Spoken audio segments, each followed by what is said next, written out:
In this tutorial, we will talk about an advanced Linux topic called Chroot. So get your brains ready for something a little bit more challenging, and it's coming up next.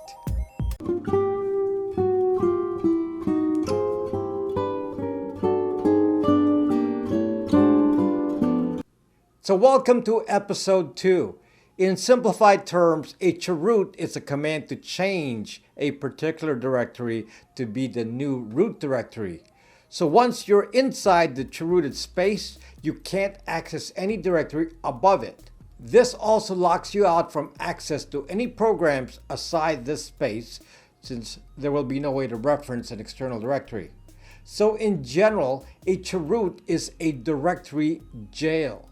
For those of you thinking you have no use for something this complicated, it is more important to understand the concept because, as it turns out, a chroot is a frequently used alternative to a virtual machine and is used extensively in all phone operating systems, including Android and Linux. So if you understand this, you will get a feel of how a Linux phone OS, like an Ubuntu Touch or post-market OS, is made. You will also grasp a little bit of the difference between a chroot and a virtual machine.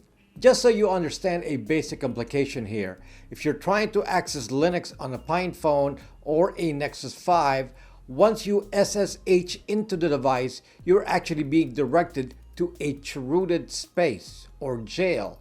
This means you can't see everything. But this concept makes you understand what you're looking at when you examine the contents of a phone OS. So in this video, we're going to do an exercise in implementing a chroot in a very simple way.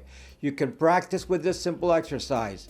Then hopefully a light bulb will turn on in your head. I've watched many videos explaining chroot, and most are just a little bit vague for me. I hope I do a better job here. Okay, first I'm going to make a directory called jail.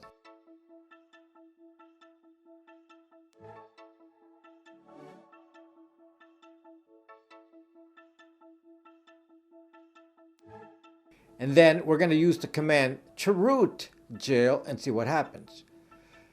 The directory is empty. Without any commands in it, it will try to launch bash, but since it is completely empty, it will fail, as you can see here. So, in order to run something inside the jail, we need to duplicate some Linux programs in it. This can be from any distro that's compatible with whatever kernel you are using currently, meaning the distro has to be made also for your current processor.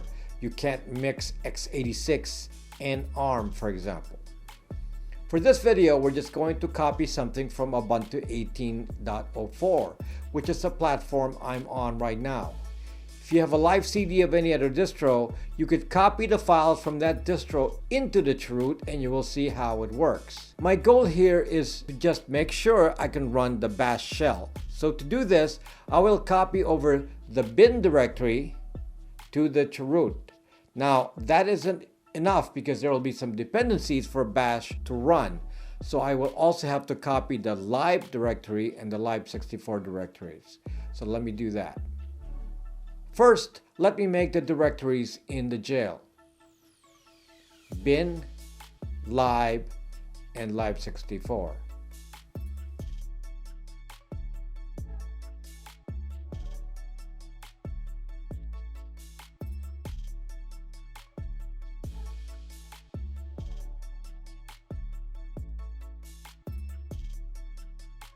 I'm going to copy the files from the root to the jail.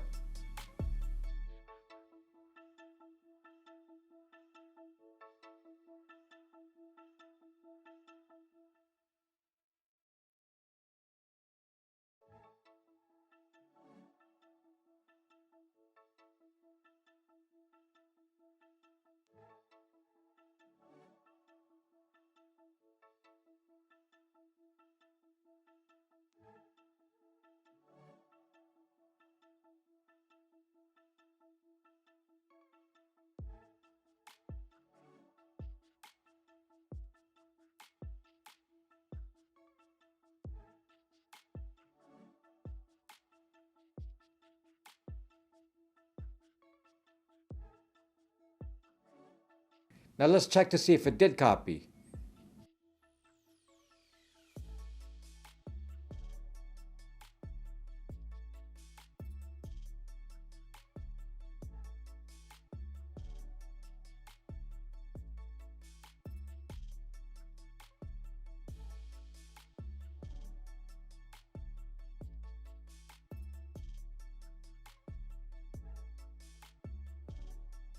Looks like it's good. There are files in each one. So it looks like we've duplicated an Ubuntu Bionic install in here. It's a mini installation of Ubuntu since we only have programs from bin. Now let's see what happens when we chroot this. First, let me start outside of jail. Sudo chroot jail. It worked. You know this because the prompt will change to say bash and the version of bash will appear. 4.4 in this case. Once you're inside the jail, you have no access to anything else but what's in the jail. So you can see this is also useful in putting apps in a separate container since they can't cause damage outside of the directory. By the way, Windows doesn't have a chroot, so this could be a new concept to you if you're coming from Windows. I can only run programs available inside jail, so let's look at the bin directory to see what I can run. And you can see here, these are the only programs I can run. For example, I can run echo since this is on the list of programs on there.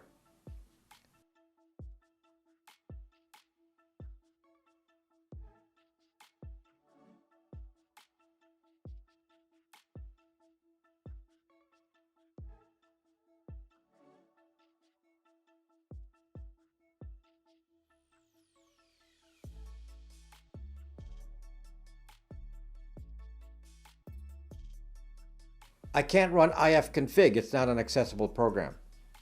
Now you might ask how a host OS, my Ubuntu 18.04 here, can give some selected access to system resources.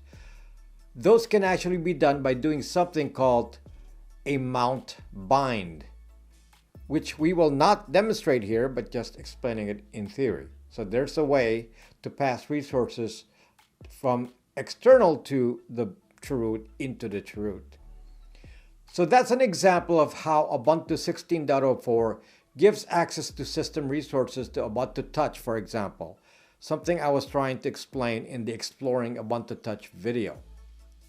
Now, to take this to another level, let's execute a program automatically in the chroot when we launch it. This is again similar to a host system running another version of Linux automatically. To do this, I will make a bash script that will just display a message. So I'm going to use nano here, and the file we're going to make is test.sh. And I'm going to type in echo. This is a test script which is executed in chroot space.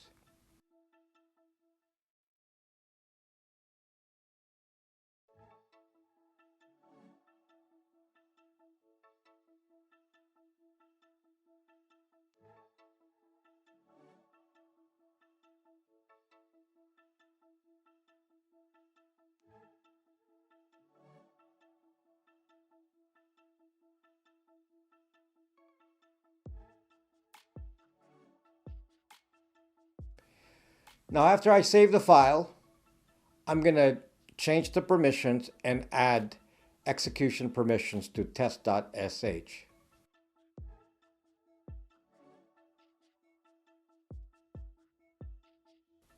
Now I will exit the chroot bash shell by typing exit. Same thing as when you launch any bash shell. Then the chroot returns to the host OS. So we're going to test this now. Sudo chroot jail, and then we're going to execute test.sh.